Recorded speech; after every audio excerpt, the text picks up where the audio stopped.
Hey guys, what's going on? Thanks for checking into the channel. Today I wanted to talk to you guys about sales. It's a pretty broad topic and everyone has their own approach. What I found that works for me might or might not work for you. I just want to share my experience because there was an introduction when I came into the business, and it was a sales conference. It was actually done through a banking institution, which kind of laid down the groundwork. And I kind of want to go through the process and explain how, taking that information, translating that information, and kind of where I am today in terms of sales, right? So, you got to be successful at sales in any business. Whatever you do for a living, you got to make sure that you can acquire clients. What is sales? Basically, you're convincing somebody to work with you. And I think that can be done through a variety of different ways. And I don't think there's one right way, but I will share with you what was shared with me initially, which was a couple-day conference in which you are basically taught to go into a room, make an introduction, and then ask questions of the individual that you're, planning to build a working relationship with. So you ask them different things about their business. In my case, I'm in the loan business, so I would ask where they're at, what their volume is, how many sales they've had, do they have a goal in mind as to how many sales they would like to have, and then it would kind of drift into who they're using now for financing, what they like about that individual. Mind you, you take notes. And they would share with you, okay, well, this person is a great communicator. This person is somebody that I've been working with for a long time. This person has, let's just say, good rates, right? And so you kind of jot all these things down and you repeat it back to them and you say, okay, so you said this person is somebody you've been working with for a long time. They're a good communicator and they have good rates. Does that sound accurate? They would say yes, okay? And then you flip the conversation and you would say something along the lines of, if there was something that you could improve in your business, what would that be? And they might say, okay, well, I want to sell more houses because, again, loan broker to somebody who sells homes potentially. I want to sell more homes. I want to make more money. I'd like to, be a top producer, whatever it is, right? And so you could actually ask, how's that person that you're working with right now in the finance world, are they helping you achieve those goals? The answer may be yes or no.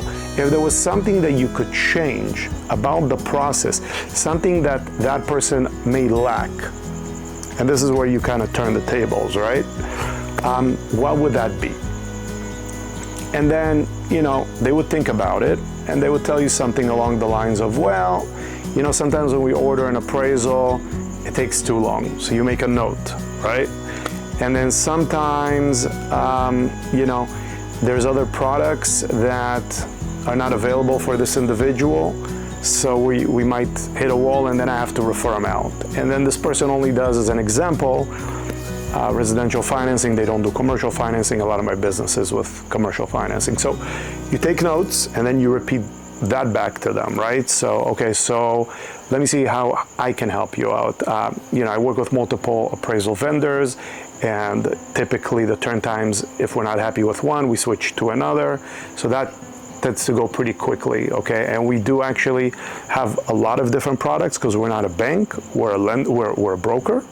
And in addition to it, we actually do cover both residential and commercial financing. At that point, you could ask the individual, look, I'm not looking for you to transfer your entire book of business to me. However, would you consider giving me an opportunity, giving me a chance? Maybe you could try me out, just give me a deal, see how that works out for you, and we can build a relationship. My experience has been that sales is a relationship. I don't think that, a lot of people, when they think about sales, they think about walking into a timeshare, right? When somebody gives you a pitch and then they want you to buy, or somebody calls you on the phone and they try to close the sale, or you walk into anything and it's a hot and cold type of a situation where, in my opinion, that's so far from the truth. And let me explain to you why. Because it's very similar sales, the sales process actually starts about a year or two before you actually buy anything from anybody, right? And I'll tell you why. Because there's brand awareness. Something that makes the individual want to use you typically starts with them getting to know you. You see, you're building a relationship. Kind of like if I went into the yard today and I planted a seed. Well, I would be confused if a flower just popped up. I mean, that wouldn't happen, right? So you got to water it, and it's got to get sun, and then you got to do that again and again and again and again, and then eventually it sprouts. And then over a period of whatever it may be, months or even years, you get a little tree, and then it grows. And it's the relationship that you build over time.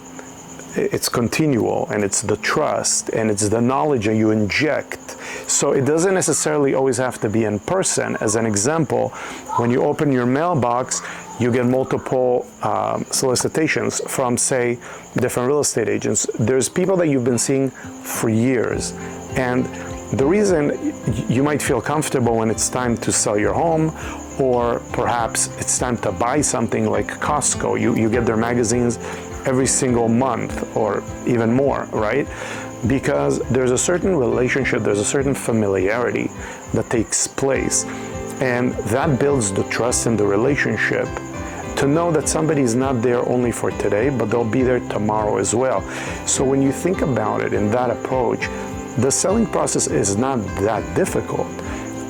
When I started getting very educated about my field, it almost seemed like every individual that I spoke with seemed to gravitate towards me. It wasn't as if I was trying to close a deal or pull somebody in. It was more of like, let me give you the information that you need to make a logical decision about whether this is the right or wrong decision for you and your family. And then if you feel like it is, I'm right here able to help you out or willing to help you out gladly, right? And so I feel like once you take that approach, as opposed to reading every book about closing the sale, I do believe that there are a lot of aspects of sales that need to be implemented when somebody is looking to buy something.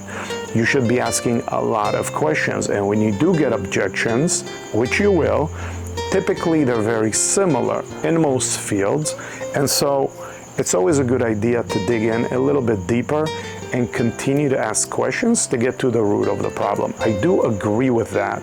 However, to get to the point of where somebody even wants to buy something from you in a professional manner typically takes a very long time, and the more educated you are in your field, the easier the sale will be.